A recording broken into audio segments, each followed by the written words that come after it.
Então, boa tarde a todos. Sejam bem-vindos ao 25º Encontro da Comunidade Prática.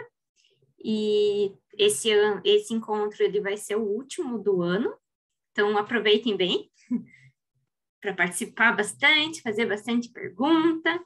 E para quem não me conhece, eu sou a Pamela, eu sou doutoranda ali do PPGTU, e hoje a gente tem como convidados orientandos do Fábio Duarte e do Rodrigo Firmino, e a gente vai conversar um pouquinho sobre as pesquisas da Fernanda, do Gessé e do Gilberto. E agora eu vou passar a palavra para eles se apresentarem e contarem um pouco das pesquisas deles, e eu vou fazer a moderação, mas também vou apresentar sobre a minha pesquisa depois. Então, quem quiser começar.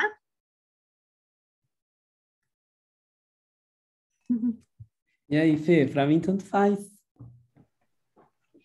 Ok, está bom. Então, vou começar eu. O meu nome é Fernanda, eu sou mestranda do PPGTU. Eu sou da Venezuela, sou urbanista, formada na Venezuela. Não sou arquiteta, na Venezuela é separado, urbanismo de arquitetura. E atualmente estou trabalhando com o professor Rodrigo Firmino, ele é o meu orientador. E o meu trabalho de pesquisa ele está focado na análise das plataformas digitais, especificamente a plataforma de hospedagem Airbnb, né, que é a maior plataforma de hospedagem no mundo inteiro. E o meu trabalho ele está mais focado na análise espacial da oferta da plataforma da Airbnb, especificamente na cidade do Rio de Janeiro. Inicialmente, eu queria analisar essa oferta em 3 cidades da América Latina, fazer um estudo de caso comparativo, mas aí, no processo do trabalho, a gente percebeu que era muita informação para analisar num tempo de mestrado, né, que no final fica um pouco apertado. Daí eu decidi focar na cidade do Rio de Janeiro, mas focar nessa análise em 3 momentos, que seria antes da pandemia, colocar a pandemia da Covid-19 como um corte no tempo, e analisar essa oferta, como é a especialização ou a distribuição no território, dessa oferta antes da pandemia, em 2019, durante a pandemia, em 2020, e após a pandemia, em 2021. Então, toda essa data, essa informação, a gente obtém, tem 2 plataformas que elas provêm essa informação, que ela é extraída da página da plataforma do Airbnb por meio de um web script, e essa informação é disponibilizada gratuitamente no site de 2 ONG, que são o Insight Airbnb, e tem outra que é Airbnb, que não é o ONG, mas que eles também disponibilizam uma informação que é gratuita. Então, com essa informação, a gente consegue analisar a informação com ferramentas de análise geográfica, georreferencial, e observar, explicar, analisar como que é essa expansão da oferta do Airbnb no território, em quais setores ela está mais intensificada, se são setores residenciais, como essa relação com aspectos socioeconômicos da cidade, e ver se ela está sendo inserida, né, em setores que não são turísticos, como, por exemplo, os bairros de Ipanema, Copacabana, que historicamente sempre foram setores com uma forte presença turística, e analisar como está sendo essa expansão, se ela já vai mais além desses setores turísticos, se a atividade do Airbnb está sendo inserida em setores que normalmente eram residenciais. E também eu não expliquei, mas tem dois focos. O primeiro seria analisar essa distribuição da oferta, e o segundo, que é mais um estudo de caso, e o segundo seria mais exploratório e guarda relação identificar se tem se essa intensificação está gerando demandas enquanto à regulamentação. Então, o Airbnb é um fenômeno já global, é uma plataforma que ela está presente em mais de 100 mil cidades no mundo todo. Ela está sendo, os impactos desta plataforma na cidade já está sendo estudada pelos autores do mundo todo, maioritariamente autores que são da Europa e dos Estados Unidos, no norte global. Então, ainda tem estudos que estão tomando como estudos de casos, cidades, assim que a gente encontrou. Tem estudos no México, na cidade do México, tem estudos na cidade de Buenos Aires, na cidade de Santiago de Chile, e esse ano tem um estudo que já foi publicado, que foi essa análise territorial em pequenas cidades do Brasil, então pequenas cidades turísticas do Brasil. Mas ainda não foi encontrado um estudo especificamente sobre a cidade do Rio de Janeiro. Então, teria como ter todo esse referencial de outras cidades e ter elas como base, né, os resultados desses estudos como base para também analisar a cidade do Rio de Janeiro. E ali vem a relevância desse estudo, né? A cidade do Rio de Janeiro, em 2019, ela tinha mais de 35 mil anúncios ofertados na plataforma do Airbnb em 2019, antes da pandemia. Durante a pandemia, esse número ele se reduz para 27 mil anúncios. Ainda é uma quantidade que pode se comparar com cidades turísticas da Europa ou as principais cidades dos Estados Unidos. E agora, pós-pandemia, a gente percebeu que está em 23 mil anúncios. Então, uma das premissas que a gente tem é que mesmo com a pandemia, os anúncios do Airbnb ficaram imunes aos impactos da pandemia, né? E que também tem a outra premissa que a gente tem é que a expansão, o aumento dos anúncios do Airbnb tem uma forte relação com a diminuição da moradia disponível no mercado de aluguel. Então, essa relação, essa expansão de oferta de aluguéis de curto prazo em setores residenciais que não são turísticos, ela pode reduzir a oferta de aluguéis disponíveis para longo prazo. Então, isso que a gente vai analisar, essa relação entre a oferta e a disponibilidade de aluguéis a longo prazo nesses setores. Então, ainda estou nessa fase de analisar os resultados desses três momentos e observar, por exemplo, em qual bairro que aumentou ou qual bairro permaneceu nesses três tempos. Então, acho que eu vou deixar até aqui para não expandir muito tempo. Obrigada, Pamela. Tranquilo, obrigada a você, Fernando. Não sei se vocês preferem apresentar todos e daí a gente abre para comentários. Melhor, né? Pode ser.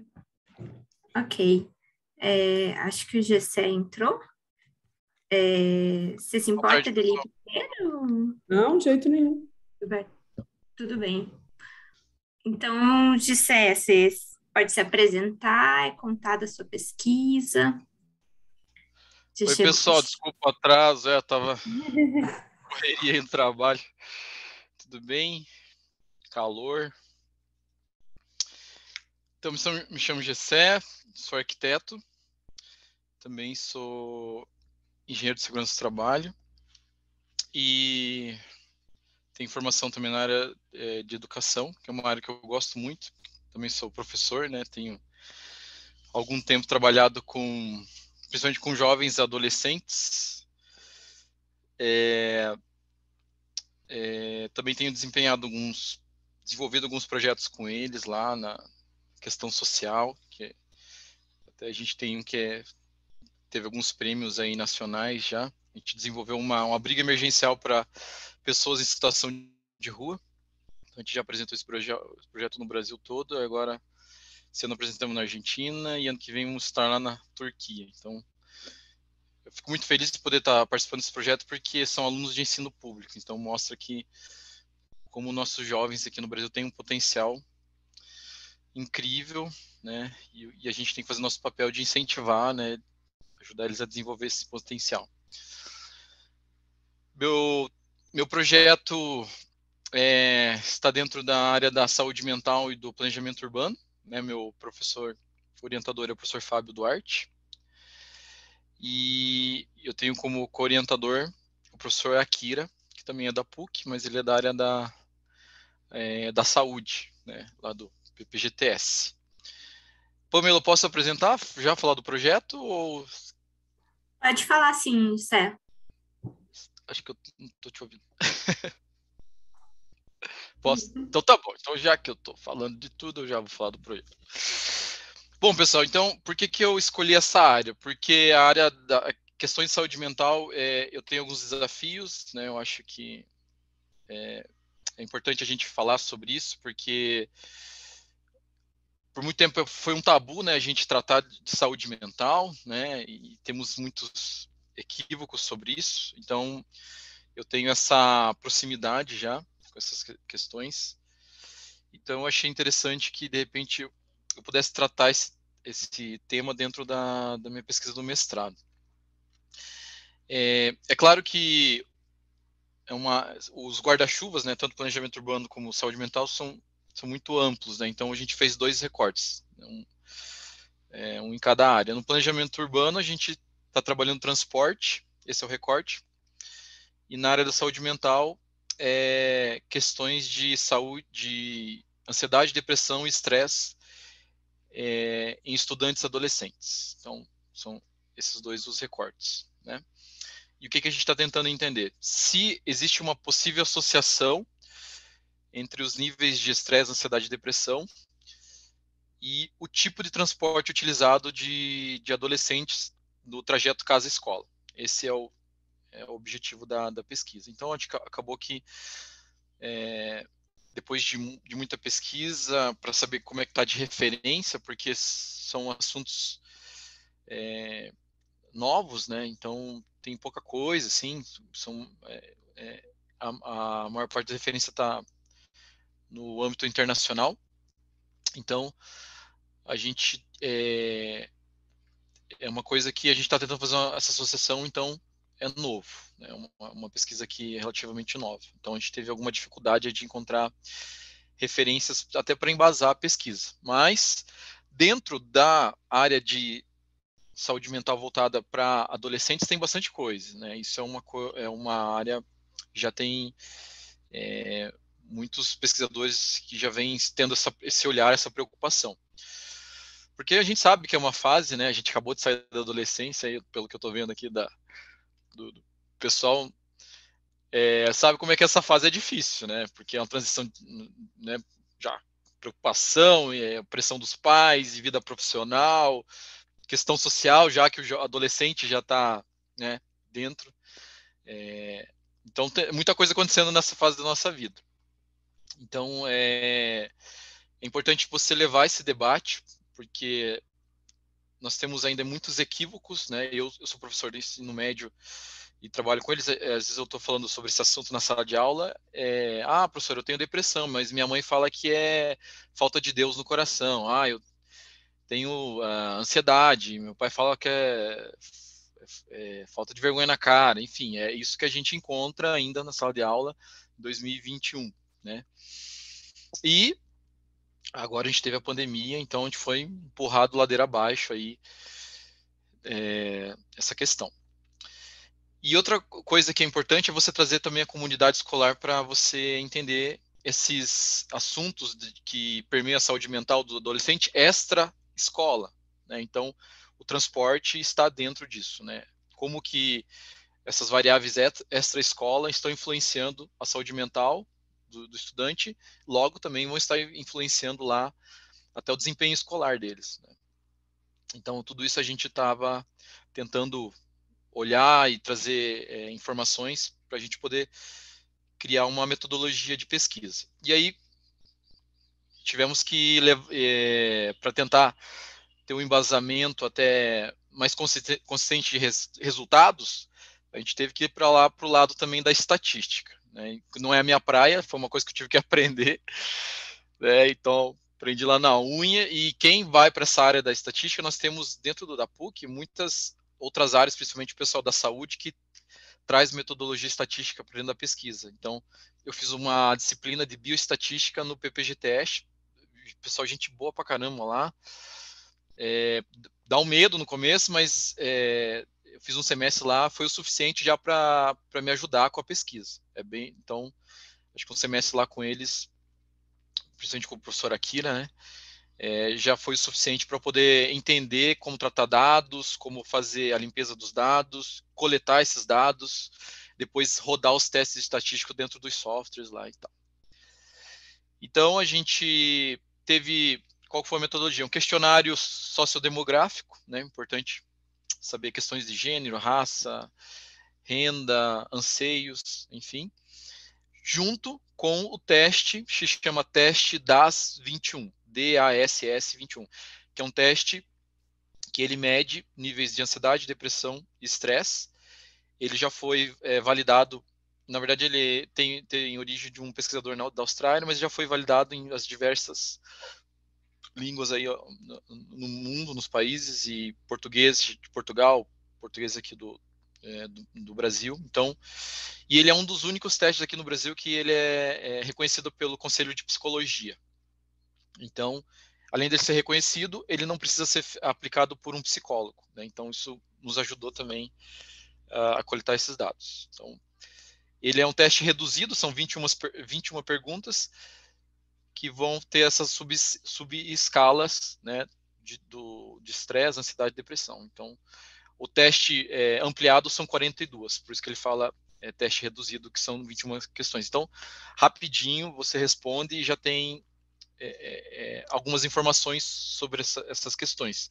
É claro que ele como é um teste auto-aplicável, ele não vai te dar uma precisão, ele só vai te dizer, você precisa buscar ajuda psicológica de um profissional, porque esse ponto está preocupante. Mas acho que para nossa pesquisa, que é curta, já está de bom tamanho. Então, nós aplicamos online esse teste. Então, também o pessoal que vai passar por pesquisas que tem ser humano envolvido, coloquem o tempo do comitê de ética, que leva tempo, é um pouco burocrático, então coloquem de 1 a 2 meses. Eu levei 3 meses porque, como é adolescente ainda, ensino médio, escola pública, eu tive que passar no comitê de ética lá da Plataforma Brasil e também do Estado. Então, várias vezes eles voltaram e falaram, tem que mexer nisso, tem que melhorar isso e tal, tal.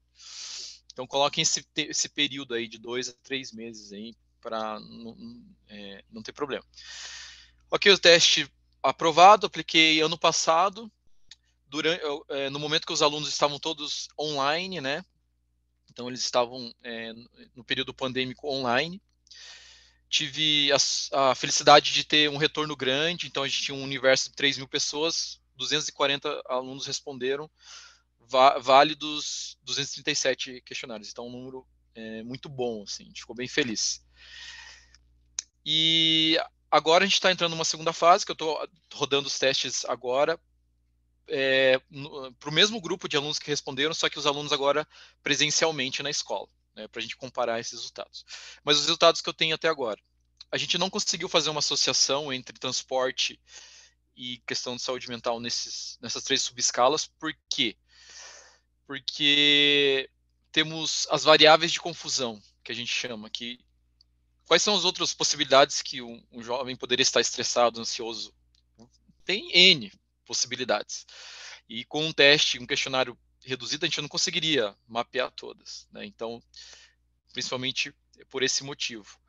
Mas a gente conseguiu algumas associações estatísticas relevantes por exemplo, quanto maior o nível de estresse, maior o nível de depressão, quanto maior o nível de ansiedade, maior o nível de depressão, agora não lembro qual que era o correto, mas tivemos algumas correlações entre os níveis, mas, por exemplo, distância da escola e tempo percorrido, a gente não conseguiu um tipo de associação, né? Então, aí mostra que a gente tem que investigar mais por que esses estudantes estão com esses níveis, nesse nível de preocupação na questão de saúde mental, né? Mas, agora só para finalizar, né, quais são os pontos assim que a gente conseguiu ver que é interessante? Se a gente separar, estratificar por gênero, por exemplo, masculino, feminino e outros gêneros, o gênero com menor nível de ansiedade, depressão e estresse é o masculino. Depois vem um nível mediano feminino e um nível assim preocupante, que foi quase de uma escala de 0 a 3, quase 3 em todas as respostas, são os outros gêneros. Isso foi um dado interessante. Daí também uma outra coisa interessante, quem percorre mais tempo e gasta mais tempo no trânsito do transporte são os meninos, mas, em compensação, são eles que estão com os menores níveis no teste, né? Então, a gente está tentando ainda fazer essas correlações, são resultados preliminares, agora a gente vai pegar esses outros dados dos alunos presenciais, estudando já presencialmente, para que a gente possa fazer essa comparação, né? Então, eu estou feliz com a pesquisa, eu acho que eu aprendi bastante, né? É aquilo, né, pessoal? Às vezes você tem uma hipótese, pode ser sim, pode ser não. Então, não quer dizer que está errado a sua pesquisa. Mas eu acho que aqui sempre o foco é a gente focar na jornada mesmo, né? No que você aprende na caminhada ao longo da pesquisa, que eu acho que é isso que eu tenho olhado e estou bem feliz de ter aprendido outras coisas, né? Quem imaginou que eu um dia aprender estatística, né? Gerar testes estatísticos, né? E poder depois também, eu espero, né, ter a oportunidade de apresentar esses dados, esses resultados da pesquisa para a comunidade escolar, porque a preocupação deles realmente é voltar agora, né, da pandemia, e fazer com que o déficit de aprendizado deles seja maior, mas também a preocupação com a questão da saúde mental tem que estar do mesmo nível, né? Mesmo tamanho de preocupação. Eu acho que é isso. Desculpa correr aqui. Se tiverem perguntas, eu puder ajudar de alguma maneira, fique à vontade. Tranquilo. Obrigada, Gissé. Agora, Gilberto, com você. Oi, gente, boa tarde. Que ótimo escutar das pesquisas de vocês. Que legal, Gisele, o trabalho. Fernando, já conheço aí, estou acompanhando o trabalho faz um tempo. É muito bom estar aqui, muito bom convite. Que legal que a gente pode manter esse espaço vivo e tomara que seja ainda mais legal no ano que vem, que a gente possa fazer isso presencialmente, quem sabe, né? O meu nome é Gilberto, eu acabei de entrar no programa, né, esse ano, assim, então a minha pesquisa ainda está muito jovem, eu corri para conseguir fazer as disciplinas, eu estou no Rio de Janeiro, então minha ideia não era muito viver em Curitiba, mas claro que quero estar com vocês em muitos momentos. Então, eu fiquei esse ano fazendo várias disciplinas, cuidando de um grupo de pesquisa, enfim, de algumas coisinhas que eu vou contar para vocês. Mas preparei aqui, enfim, um pouco como o que é o meu projeto, o que eu apresentei para o programa e como ele tem se encaminhado. Basicamente isso nesse ano maluco aí que a gente está vivendo. Como eu falei para vocês, eu estou no Rio de Janeiro, eu venho dos movimentos sociais, então eu não sou um acadêmico clássico, eu toco uma organização social que se chama Data Lab, já faz uns 6 anos. Antes disso, eu trabalhava no Observatório de Favelas, que é uma organização também grande, antiga, aqui do Rio. Essa organização que eu toco fica no Complexo de Favelas da Maré, e a gente trabalha com geração cidadã de dados, com jornalismo de dados, com formação para busca avançada, análise, limpeza, cruzamento de dados. Um pouco essas coisas que o GCE aprendeu lá na estatística e que a gente dá um jeito de fazer aqui de uma forma um pouco mais acessível, mais cidadã. Bom, é o que a gente faz. Inclusive, depois talvez contribuir aí com o trabalho do GCE. A gente está escrevendo agora uma reportagem que cruza raça, gênero e território com internações de saúde mental no Rio de Janeiro. Temos descoberto que as pessoas que vivem em favela, principalmente os homens negros, são os maiores atingidos e afetados por internações na saúde mental no estado nos últimos 2 anos. Enfim, coisas que a gente vem descobrindo e que tem a ver um pouco como a gente lida com a cidade e tudo mais. Bom, em 10 minutinhos eu acho que eu vou conseguir falar o que eu quero. Eu vou me orientar aqui por um documento, então peço desculpas aí pela diferença de como as meninas apresentaram, mas eu acho que pode dar conta de tudo de conectar um pouco o meu pensamento aí, que ainda está se organizando. Bom, hoje eu tenho partido assim, do entendimento, a partir desse meu trabalho, do que tenho lido. Uma última coisa sobre a minha trajetória é que eu me formei na comunicação, então eu fiz graduação na comunicação social, depois fiz uma especialização em cinema, vídeo, e fiz mestrado na Federal Fluminense, num programa interdepartamental que chama Cultura e Territorialidades. Foi onde eu comecei a me aproximar um pouco mais da gestão urbana, para além desse lugar da vida do trabalho, e caí aqui por conta de aproximações com o professor Rodrigo Firmino, que é meu orientador, e com os trabalhos que eu fazia que tem a ver com dado e tecnologia. Vocês vão entender. Bom, atualmente, o empoderamento de jovens oriundos de classes populares passa necessariamente pelo acesso, difusão e a produção de informações. O Martim Barbeiro, que é um teórico conhecido na tradição da comunicação crítica, né, que é de onde eu venho, como eu contei para vocês, ainda no final da década de 80, propôs que a gente olhasse com mais atenção para os movimentos e práticas cotidianas de apropriação de meios tecnológicos e de comunicação, através das quais atores sociais decretam sua resistência à dominação e à hegemonia. Esse parece ser um movimento importante para compreender os caminhos que forjaram os imaginários construídos nas últimas décadas sobre as cidades, os seus centros, a periferia e as pessoas que vivem nelas. As tecnologias e seus usos aplicados aos projetos orientadores das megacidades do Sul, principalmente, assim como as narrativas construídas pela mídia tradicional, e na contramão, os projetos e práticas sociais elaboradas nas periferias, apontam para uma disputa acirrada no campo dos estudos urbanos e sociais. Eu parto do princípio de que, no contemporâneo, essa disputa está centrada na extração, armazenamento, processamento e análise de dados e a sua apropriação por sujeitos forjados nas periferias.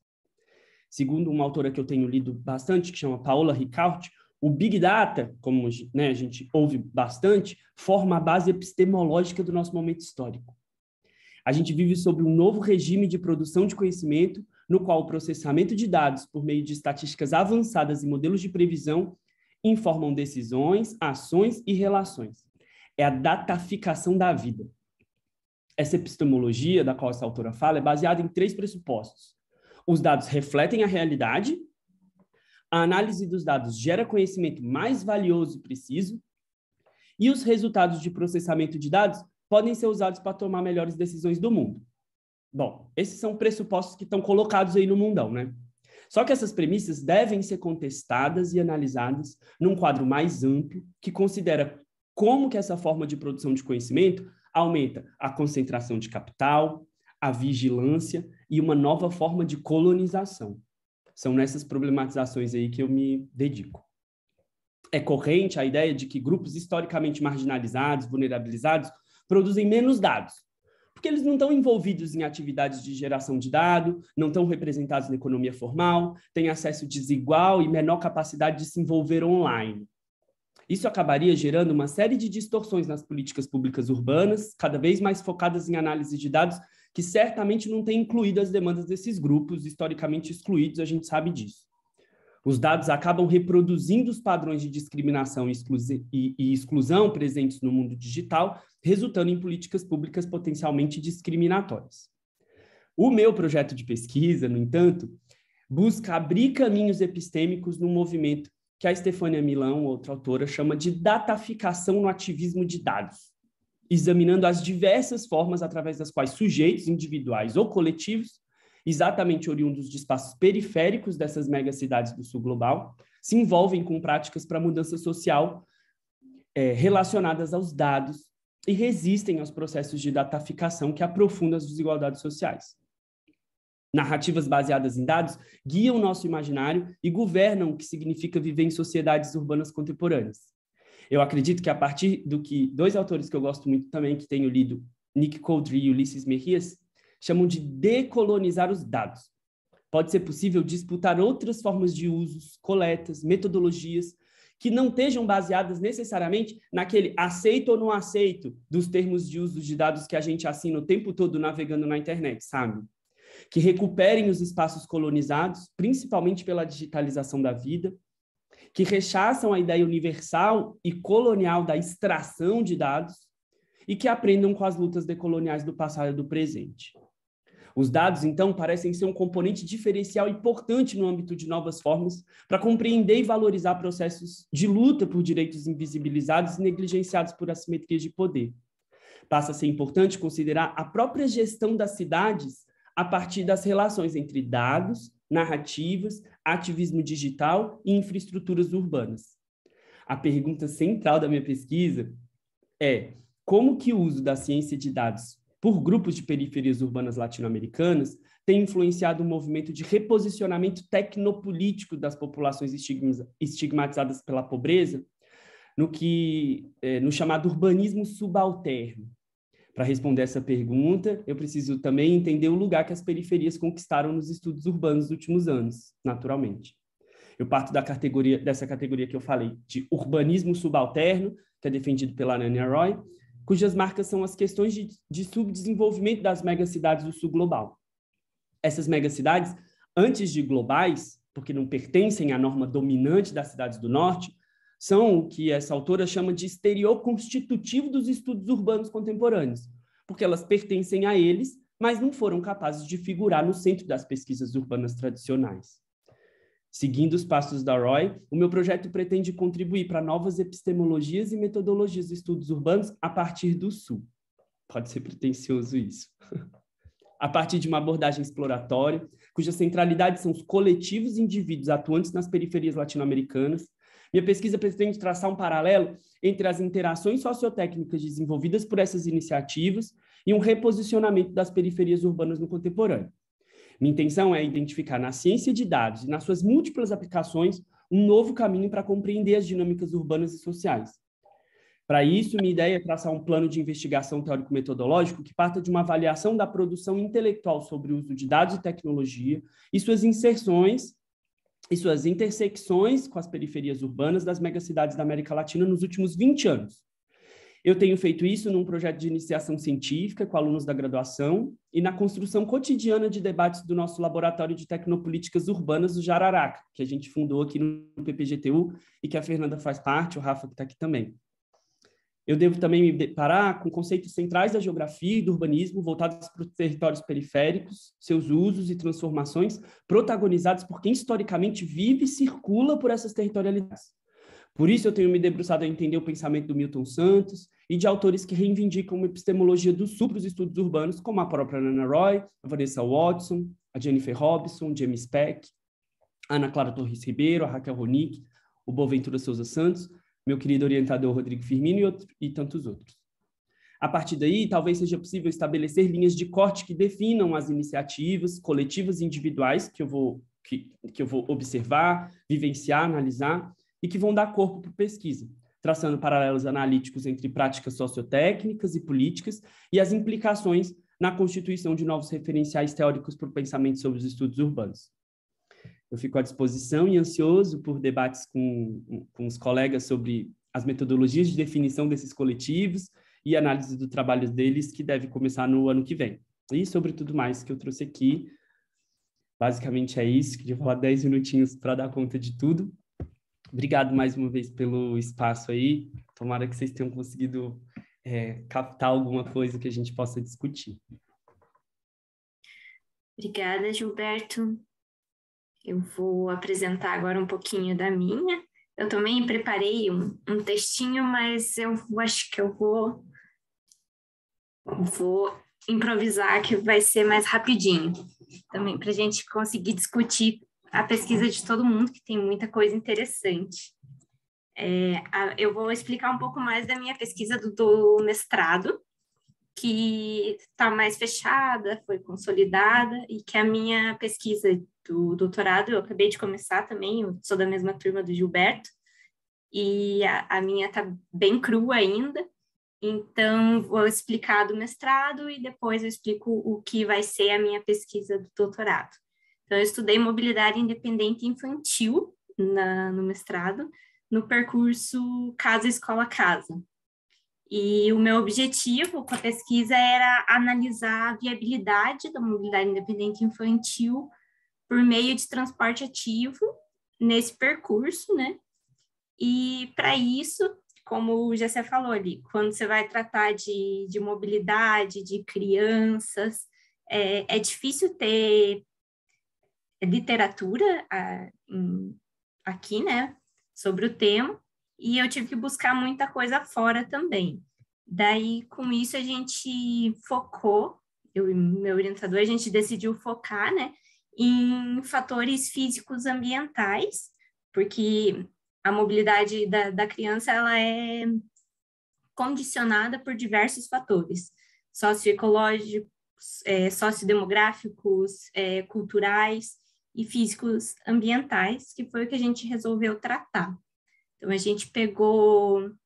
Não existe uma forma de você avaliar essa mobilidade infantil, né, em relação a esses fatores, de forma específica para a criança. Então, o que eu fiz junto com o Fábio foi buscar um método de avaliar que servisse de modo geral, né, esses fatores, e também a gente buscou em programas específicos de mobilidade independente ativa, coisas que eles falassem que fossem importantes, peculiaridades da mobilidade da criança, e, enfim, para relacionar com esse método de avaliação que a gente tinha, que é o método do ITP. E também é um método validado já, a gente pôde só usar, não precisou... A gente optou por não ter esse contato direto com a criança, avaliar mais o ambiente que elas percorriam, né? Para não ter que passar por todo esse processo também como que é? Fugiu o nome. Do comitê de ética, que nem o Gessé falou, né? Porque demanda de um tempo extra e eu tive um problema com acesso a dados que foi muito difícil no começo da minha pesquisa, eu tive que mudar de tema, então a gente optou por não ter relação direta com as crianças para caber a pesquisa dentro do tempo. Aí, para isso, a gente fez um recorte na cidade, a pesquisa foi aqui em Curitiba, e a gente escolheu as escolas de ensino fundamental 2, porque a gente chegou a um estudo de que a faixa etária mais afetada em acidentes de trânsito, em traumas no percurso da casa à escola, eram as crianças de 10 a 14 anos, que aqui no Brasil condiz com ou mais ou menos a quinta, nona série, por aí. E a gente selecionou as escolas que fossem próximas de terminais de transporte, para a gente garantir que com certeza teria o acesso do ônibus, né? E daí avaliou as relações com o ônibus, com bicicleta e a locomoção a pé. E foram analisadas oito escolas distribuídas em Curitiba. Coincidentemente, todas eram da periferia da cidade. E como resultado da pesquisa, a gente descobriu que é viável a mobilidade aqui em Curitiba, só que ela tem há um déficit enorme de infraestrutura. Então, para ela realmente funcionar, precisariam ser feitas muitas medidas para que fosse viável a criança ir para a escola sozinha, com segurança. Porque na pesquisa a gente avaliou diversos fatores, né? Eram 14 fatores distribuídos em 5 categorias, e a categoria de segurança pública é a que mais afeta, e que inviabiliza também bastante quando se leva a questão de gênero para a pauta, né? E, basicamente, a pesquisa do mestrado foi essa, e para o doutorado, a ideia era a gente trazer o outro extremo da vulnerabilidade da mobilidade, né? Que daí a gente vai tratar de idosos e também trazer essa relação de gênero sobre a mobilidade. Então, a ideia minha do Fábio era fechar todos os outcasts da mobilidade. Então, era isso. Aí, agora eu vou abrir para comentários, perguntas. Também quero agradecer a todos os 3. Pesquisas interessantíssimas. E eu achei uma relaçãozinha com cada um, assim, quando foram falando, né? Com a Fernanda, eu me identifiquei muito quando se falou dos dados, porque da disponibilidade de dados abertos da plataforma do Airbnb.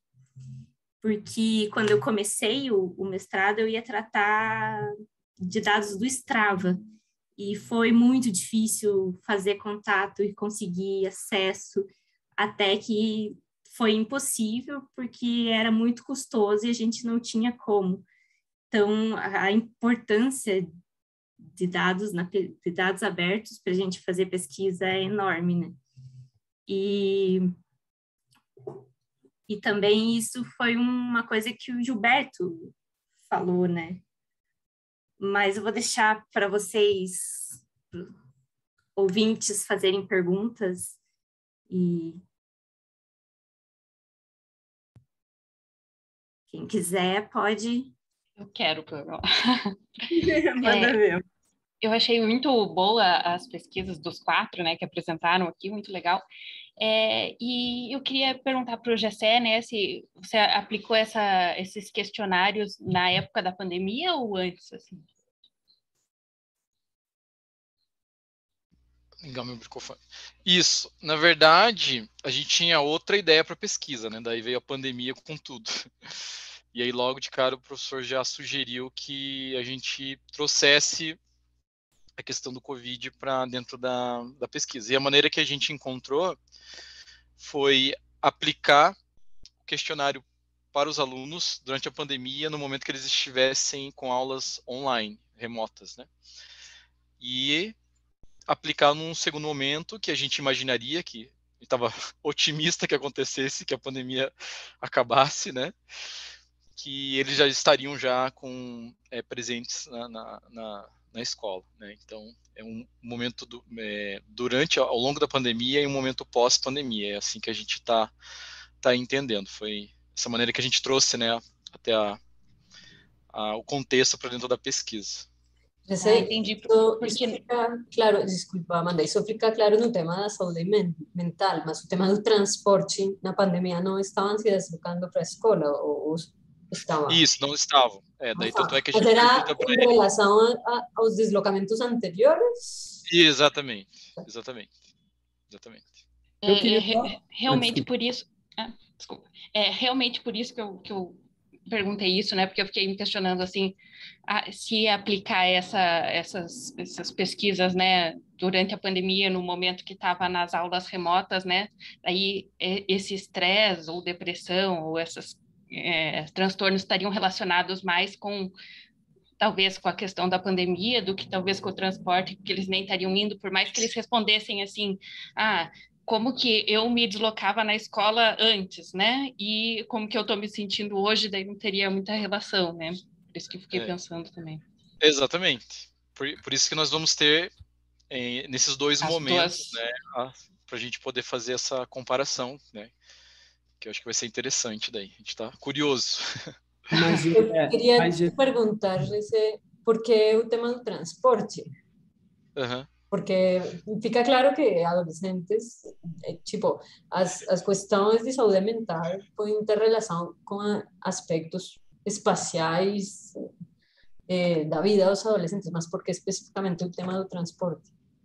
Isso, a gente, na verdade, como eu falei, né, a gente teve que adaptar a nossa pesquisa, mas no começo era saber como o transporte, o tipo de transporte escolhido poderia estar influenciando no desempenho escolar deles. Essa que era no começo a intenção da pesquisa. Como teve toda essa reviravolta, a gente acabou adaptando para a questão do Covid também, tentando encontrar uma outra associação, né, aplicando antes e depois. Mas seria o foco no inicial, o transporte influenciando... O transporte, na verdade. Sim, porque daria para ver quais aspectos espaciais, arquitetônicos e urbanos afetam também. A gente chegou a cogitar até questões, por exemplo, o barulho, né? Como o barulho influencia no aprendizado dos alunos, né? Então, na verdade, teve uma série de ideias aí. Né? As condições da moradia, as condições do espaço público. Exatamente. Renda, enfim. Relacionando com a pesquisa da Pamela de transporte ativo escolar, eu pensava o seguinte: criança que vai a pé para a escola, eu vejo em duas situações. Ou porque a cidade é muito segura, principalmente quanto menor seja for a criança, ou porque a situação de vulnerabilidade familiar é muito grande e não tem ninguém para acompanhar a criança. Então, mesmo a cidade não sendo segura. Então, é um tema muito interessante. Queria saber como vocês perceberam isso nas suas pesquisas. Se as crianças que vão sós para a escola, a pé, de bicicleta, qual é a razão por que fazem isso? Então, Ana, bem o que você falou, ou é muito seguro, ou é muito acessível para a criança ir sozinha, ou é uma vulnerabilidade social muito grande. Porque o meio termo ali também, eu e o Fábio, a gente decidiu por estudar só escolas públicas, por questão de que aqui no Brasil as escolas, você é matriculado na escola pública por proximidade, né? Então, você vai na escola que é perto da sua casa, justamente já para facilitar esse acesso. E quando você quando vai aumentando a renda, as crianças deixam de ir para a escola pública e passam a ir para a escola privada. Então, isso também tem uma certa influência.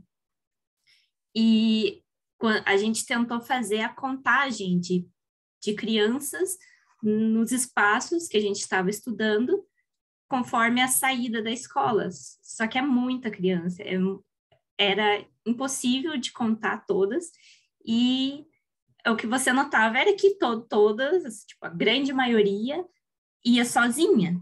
E eram todos bairros de baixa renda que a gente analisou.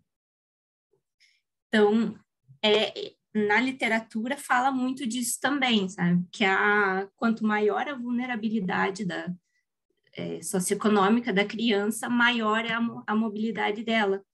Mas também afeta muito a saúde da criança.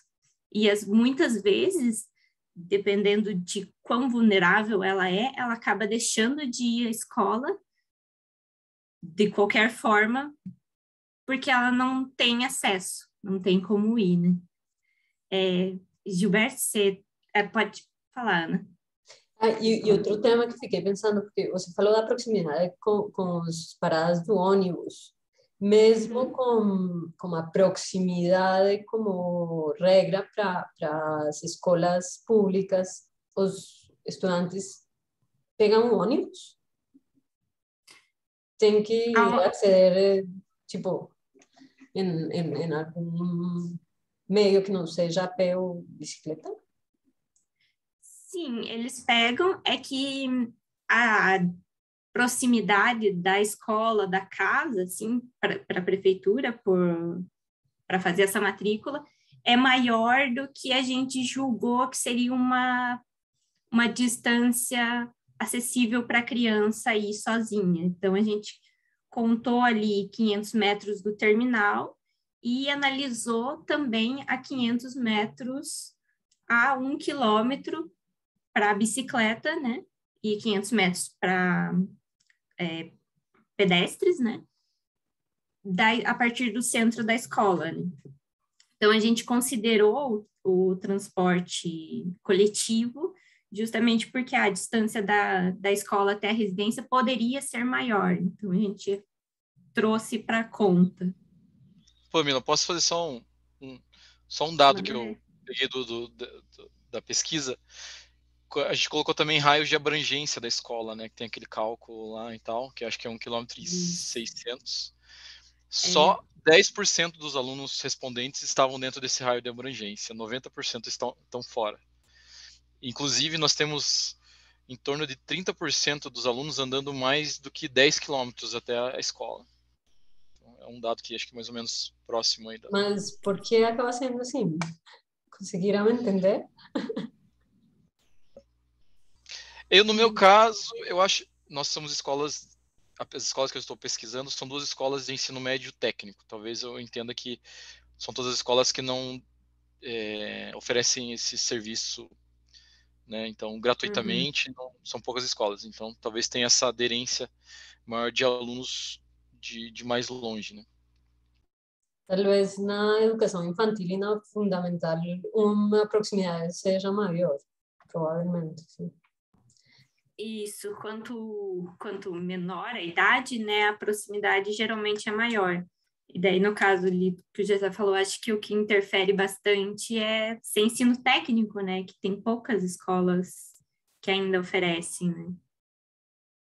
Vocês me acabam de dar uma dica muito boa, porque eu estou pesquisando sobre centralidade, essa escala de bairro e quais as dimensões desses bairros. Então definitivamente, escola pública, mas de comunidades menores.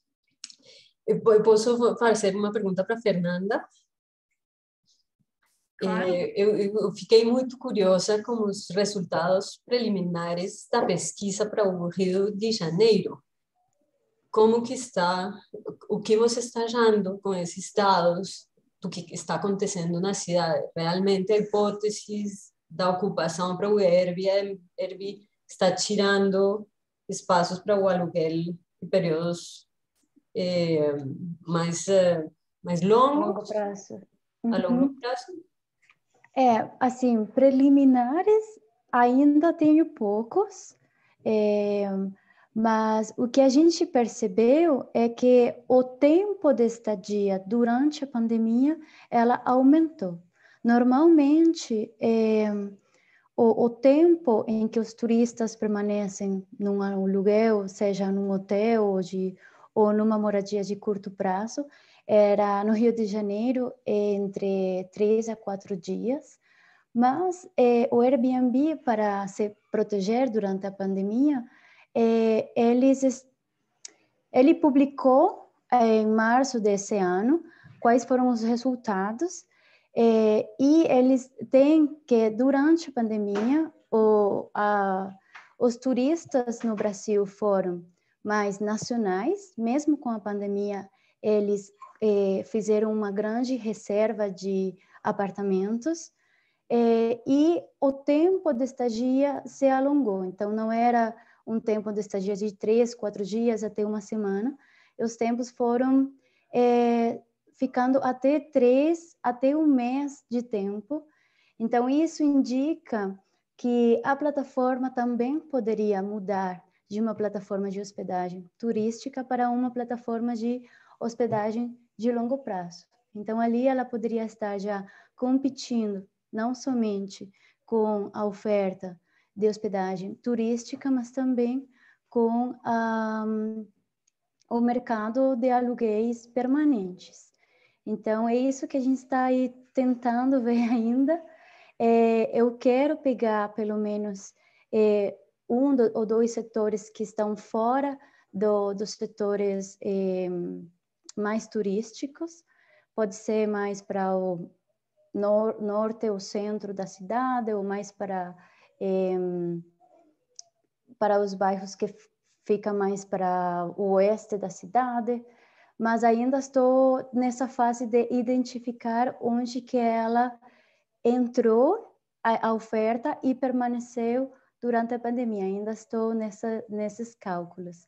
Mas, sim, o que a gente percebeu na cidade é que o número não se reduziu como normalmente a gente poderia esperar, né? Porque durante a pandemia não teve ingressos de turismo de fora, mas mesmo assim teve um deslocamento de pessoas com turismo interno, mesmo com a pandemia. E isso pode resultar em que essa oferta de aluguéis permanentes nessas zonas residenciais ainda ela permanece para aluguéis de curto prazo, e não retornou para a oferta de aluguéis de longo prazo. Deve ter uma implicação também nos preços dos aluguéis Também. por zona, verdade? O que você achou nesse sentido? A gente não está diretamente com os preços de aluguéis. Eu queria tocar os preços de aluguéis. Eles, assim, o impacto para ver se diretamente influi nos preços de aluguéis. Tem literatura que fala que sim, que influi nos preços de aluguéis, mas eu não estou diretamente tratando isso, porque senão eu teria que também pegar dados da oferta de aluguéis, dos portais, já seria comparar a oferta do Airbnb, dos preços do aluguel, com os dados dos aluguéis permanentes, no tempo também. Então, já era muita coisa para... E aumenta muito o tamanho da pesquisa. Sim, mas é um seria tema muito interessante. Vou pegar muito só um interessante, Gerard, que pegar dá só para ver... para continuar.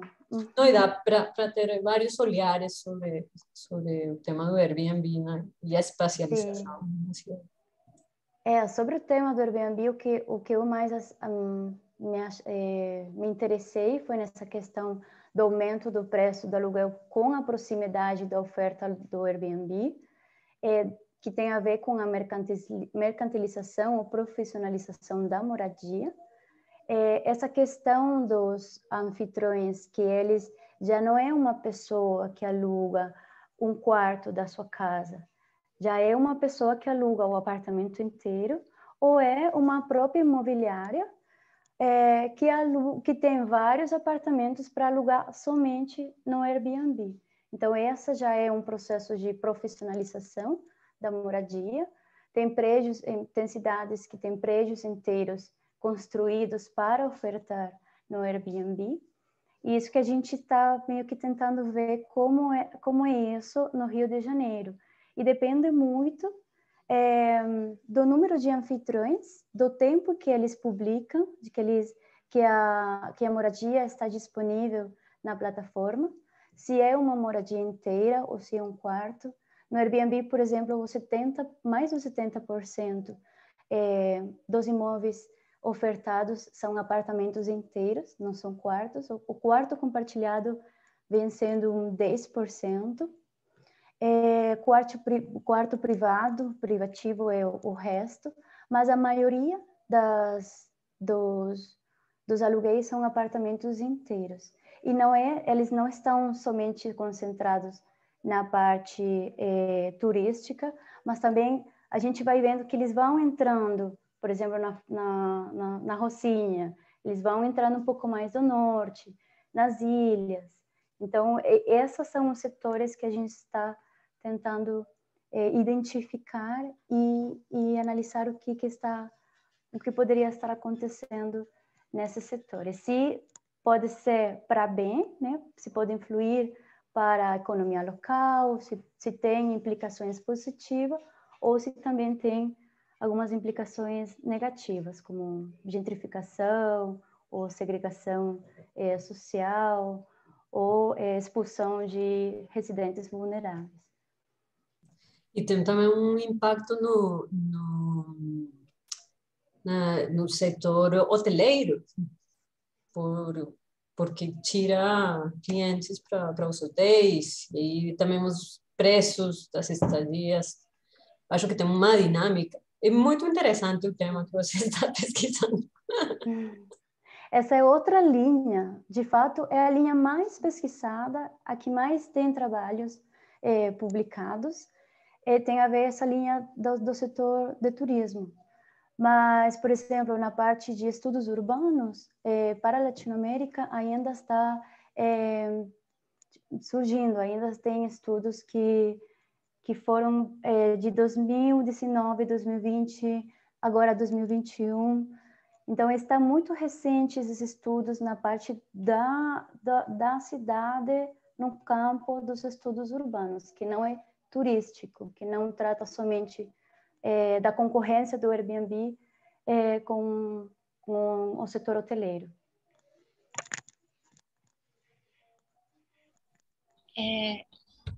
Fernanda, eu queria saber das questões de moradia, de estadia de longo prazo, né? Se você sabe quais documentações assim que o Airbnb tem exigido, tem algum tipo assim de sondagem do tipo do cliente, assim, do tipo do locatário, como é que é em relação uma comparação assim com a locação formal, né? Sabe a documentação assim que eles pedem ou não tem muito? Sim. Posso complementar? Desculpa interromper. Eu queria saber se o cliente ele tem um score também, sabe? Tipo, não, esse cliente aqui ele consegue pegar um lugarzinho melhor e tal. Não, esse aqui já pode dar problema. Eu não entendi, desculpa a pergunta. Se o cliente, você fala Ele o cliente... tem tipo uma nota, assim, porque nós damos nota pro Uber, né? Mas o Uber também dá nota pro cliente. Então, o Airbnb também tem isso? Sim. Tem. Uhum. A plataforma ela tem o seu próprio funcionamento, né? Ela tem um registro, ela até também faz um certo autorregulação, ela autorregula as pessoas que entram, as pessoas que podem ofertar. Tem muito a ver com a questão também dos dados, com a questão do... me fugiu a palavra, mas a gente estava conversando isso, Gilberto, quando eu apresentei a minha tese, que tem a ver também, tem outras questões, por exemplo, a Juliana, do grupo de pesquisa, ela comentou, a questão racial. A mesma plataforma já tem estudos, por exemplo, em Nova York, que as pessoas negras não conseguiam se registrar na plataforma ou até mesmo conseguir clientes, comparado com as pessoas brancas. Então, a mesma plataforma, o sistema dela, ela faz um filtro também com relação a onde que está localizada a moradia, se ela está mais próxima aos equipamentos urbanos ou às zonas que estão melhor atendidas ou que têm transporte público, do que as moradias que estão mais na periferia.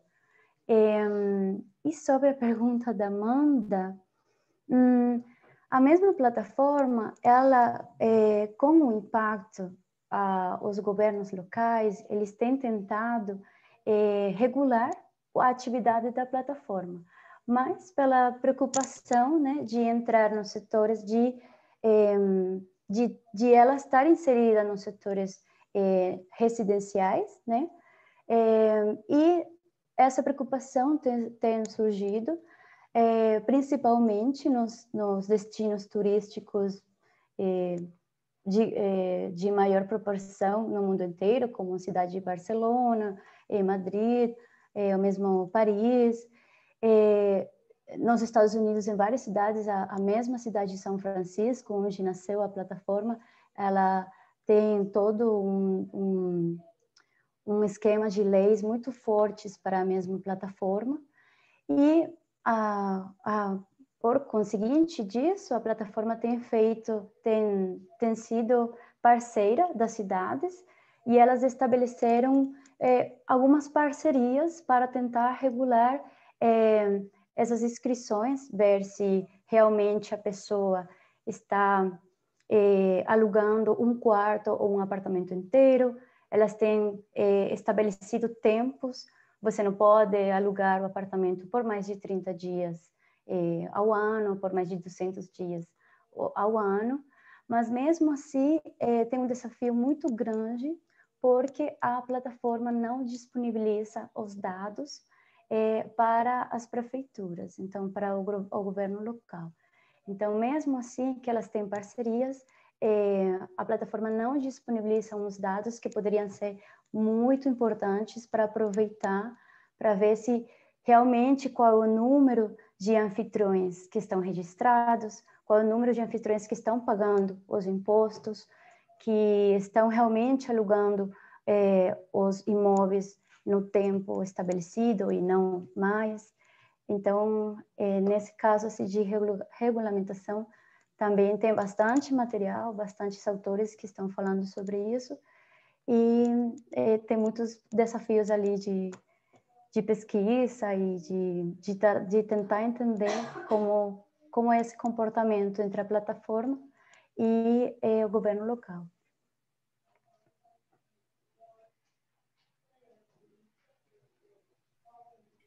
Alguém tem mais alguma questão? Gostaria de... Eu tenho para o Gilberto. Eu queria agradecer pela exposição que ele fez, porque foi um panorama bem amplo das discussões mais teóricas.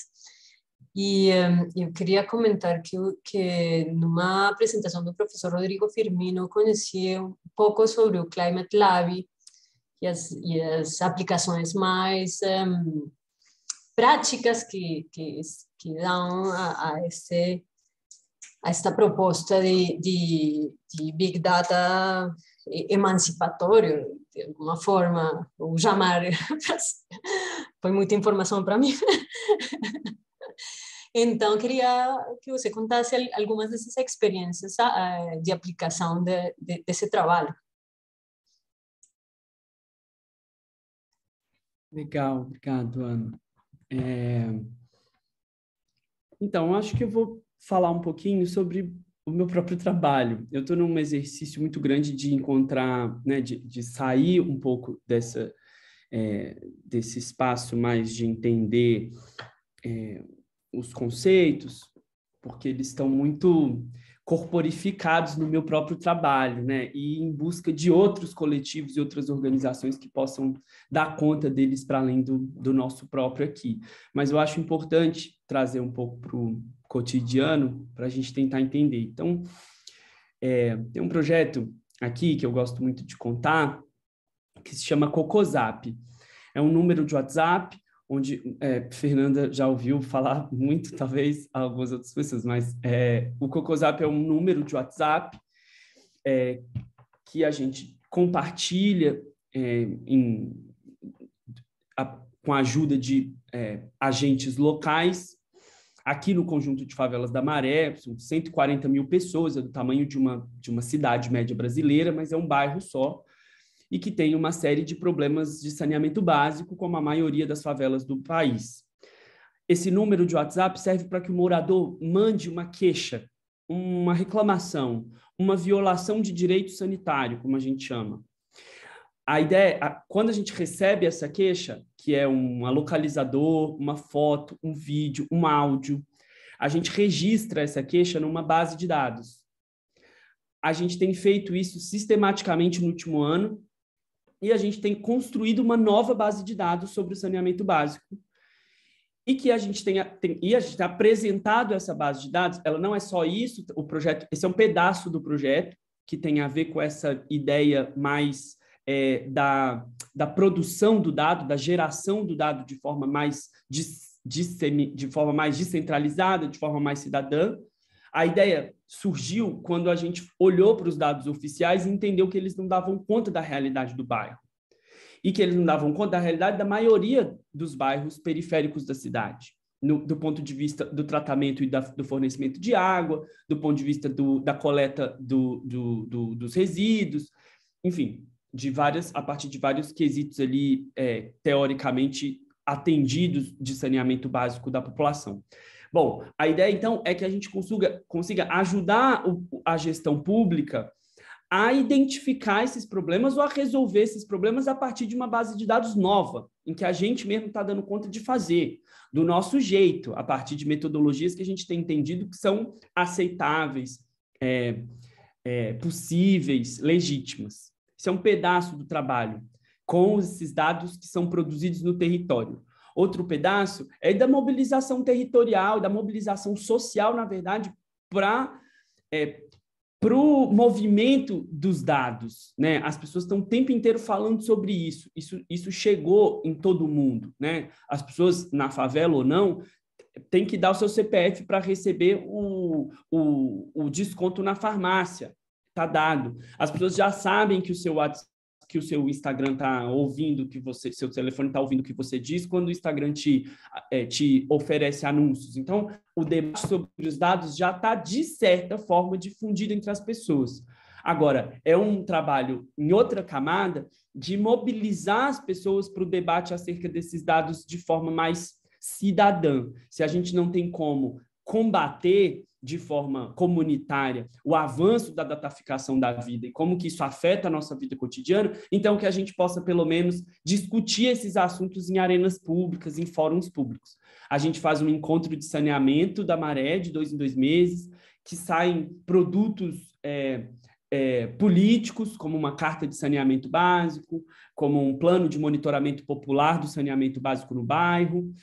A gente escreve reportagens mensais que saem no jornal impresso, que é distribuído no bairro, sobre o direito ao saneamento básico, a partir de dados públicos que são úteis para a gente discutir o saneamento básico no território. Então, assim, esse é um exemplo concreto de como esse ativismo na dataficação pode ser concretizado. O meu desafio é encontrar outros coletivos e sujeitos que façam isso na América Latina para conseguir discutir a cidade latina e a periferia latina a partir de uma perspectiva um pouquinho mais ampla, que não seja só essa da micropolítica exercida aqui no território e tal. Claro que eu acho que eu posso encontrar coisas muito parecidas, mas eu acho que esse é o desafio. A hipótese é de que esses coletivos, assim como o meu aqui, a gente, de certa forma, nesse jogo com a gestão pública, com as empresas que produzem dados no território, ou que oferecem pesquisa, ou que produzem pesquisa que ajudam os governos nas cidades, como que esse trabalho de ativismo através dos dados pode, talvez, reconfigurar um pouco a ideia que os movimentos sociais têm assimilado sobre a cidade, sobre o direito da cidade, ou sobre o direito à cidade, sobre como elas estão posicionadas politicamente na cidade, sabe?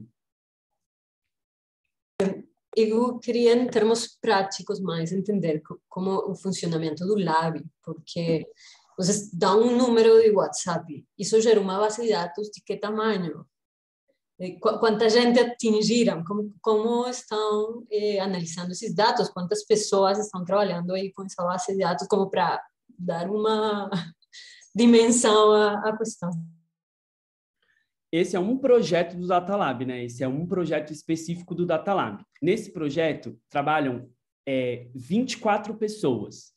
São jovens que estão espalhados pelo território, difundindo o número e também coletando os problemas. Isso começou esse ano, quando o projeto começou a crescer, porque no começo nós éramos 4, que saía com uma blusinha e colava lambe-lambe nos postes do bairro com um número dizendo, se você viu isso, aquilo, manda no Zap. E aquilo foi demorando, assim. Hoje, a base de dados tem 400 queixas. A gente ainda considera pouco para um ano de coleta, mas a gente está na pandemia, as pessoas estão saindo ainda na cidade, mas elas já são mas já é uma base de dados muito, muito massa. O que os meninos estão fazendo agora, a gente chama de embaixadores, o que eles estão fazendo agora é voltar nos lugares onde eles registraram a queixa para saber como que está a situação.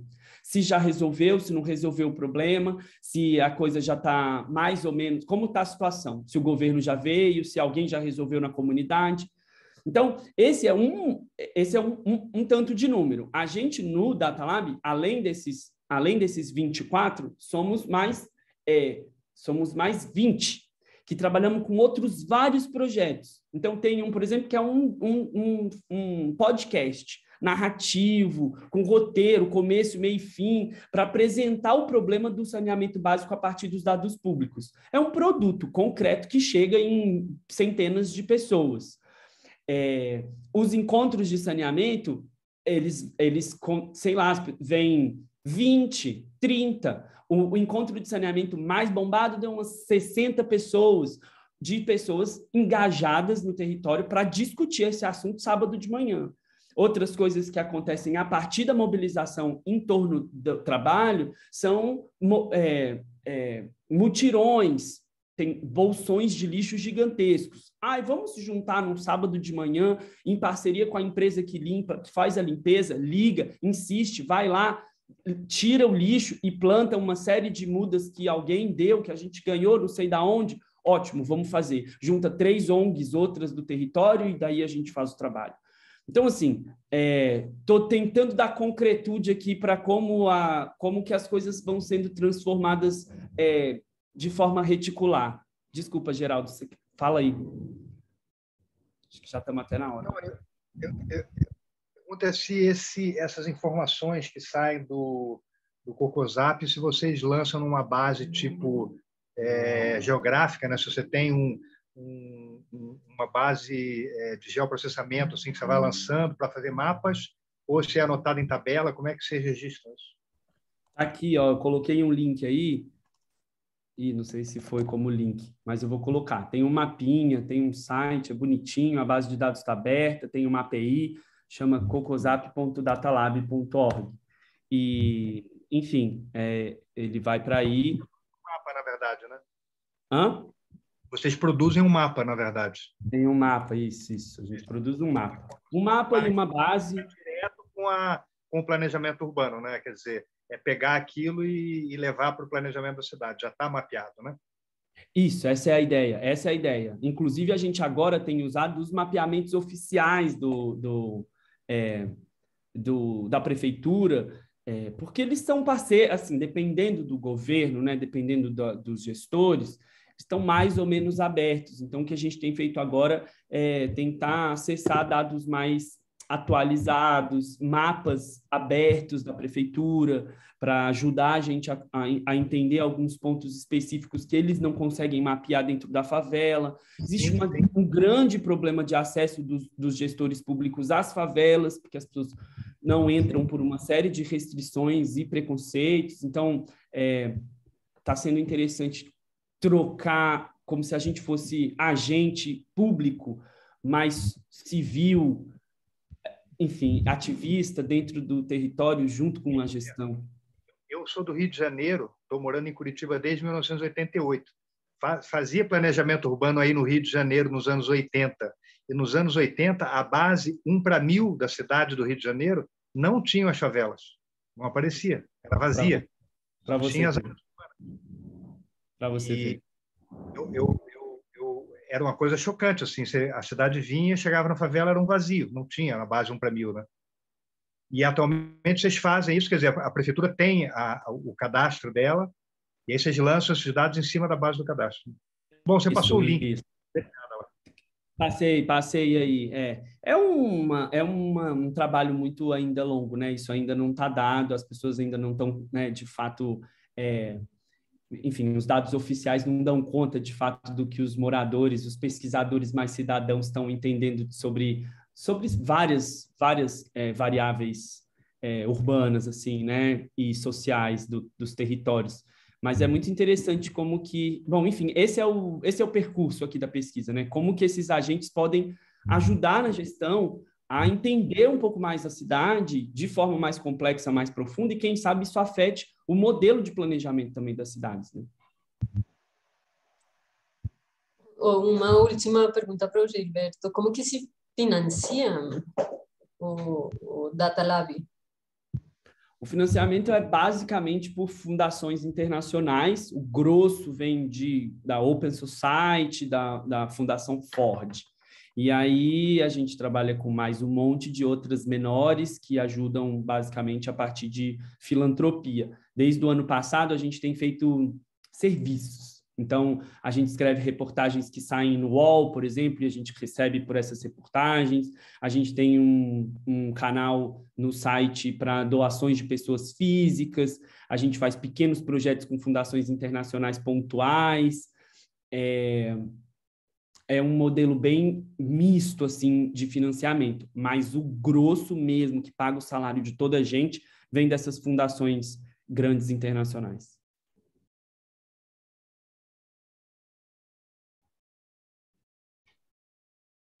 É isso, Alguém família. gostaria de perguntar mais alguma coisa? Não? Eu só tenho uma proposta que eu tinha feito para a Pamela, porque no convite desse encontro, o título foi o título das pesquisas dos 4 convidados.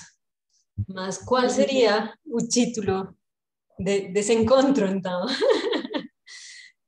Não sei se alguém tem uma proposta para dar um nome à conversa que hoje tivemos aqui. Nossa, seria muito difícil. Mas eu acho que tem... Eu não sei.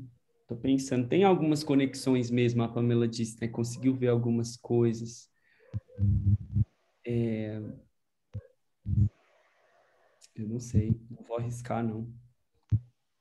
Eu também tentei, quebrei a cabeça, mas não consegui chegar numa relação que abraçasse os 4, porque eu até pela minha pesquisa eu vi relação com o Gessé, vi relação com o Gilberto, com a Fernanda, mas nada, não, nem sempre a mesma relação, né? Então... Todos estão, no final, trabalhando Big Data nos espaços urbanos, por exemplo. E aí poderíamos dar uns subtítulos mais específicos a cada uma das coisas. É verdade. É verdade. No meu caso, são plataformas de hospedagem. No caso do DIU, já é tecnopolíticas urbanas, que é feito por meio de plataforma também, né? O WhatsApp é uma plataforma, a mesma Data Lab é uma plataforma, mas é uma plataforma, a diferença da minha, do que eu estou estudando, a do Gilberto já é uma plataforma colaborativa, realmente. Não é uma plataforma econômica, de peer-to-peer, como a gente chama, ou business-to-peer, né? Que é outra, para descrever aquelas plataformas que têm fins lucrativos. A do Gilberto, por exemplo, o Data Lab é mais uma plataforma colaborativa, sem fins lucrativos. Mas não sei por que não me colocar. Pensando nas coisas do transporte, é porque é isso, né? O transporte não é uma plataforma, mas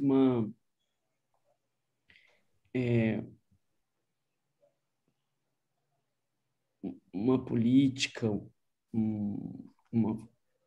não sei, mas São como bases de dados de mobilidade, no final é. Big Data nos espaços urbanos, plataformas de hospedagem, tecnopolíticas, plataformas colaborativas, mobilidade escolar. Aí vai. Várias coisas. Eu achei que funciona, Muita coisa, funciona. Mas sim, foi difícil dar um título sintético dessa vez. Geralmente tentamos de propor uma temática para ser discutida especificamente, ou, Sim. enfim. É muito interessante a sessão de hoje, agradeço. Vai ficar salvada, gravada no YouTube, no Facebook do PPGTU, como sempre, então, para vocês poderem difundir se quiserem. Legal. E fica aberta o convite para o ano que vem, para quem quiser participar também do grupo organizador da comunidade de prática. Estaremos em contato através, principalmente do mail da Poli, e temos um grupo de WhatsApp já para organizar os eventos. Foi muito grato este ano conseguir comunicar com os colegas um pouco mais do que o ano passado, que realmente paramos esta iniciativa, e espero que todos os participantes tenham curtido desses encontros. Agora é a vez da Pamela de fechar a sessão. Ana, e a gente vai fazer um encontro presencial no final do ano para avaliar, que nem a Juliana sugeriu? Para avaliar o ano? Sim, temos precisamente isso, que programar um encontro presencial para avaliar o que foi feito, para convidar quem quiser participar no ano que vem. Vamos ver se dá para fazer esse ano ou no início do ano que vem. Vamos combinar. Então, é isso, gente. Muito obrigado pela participação de todos os convidados. A pesquisa de vocês estão sendo muito bacanas, muito interessantes todas elas. O Gessé já teve que sair, fica meu agradecimento a ele também, Gilberto, Fernanda. E sempre que quiserem participar de volta, como a Ana falou, é só entrar em contato com a gente, ou também pelo e-mail fala com a Poli, e a Poli repassa para a gente. E as portas estão abertas. Muito obrigada. Eu que agradeço, Pamela, Ana Maria, pelo convite. Até o ano que vem. Obrigada. Um beijo. Até. Tchau. Tchau.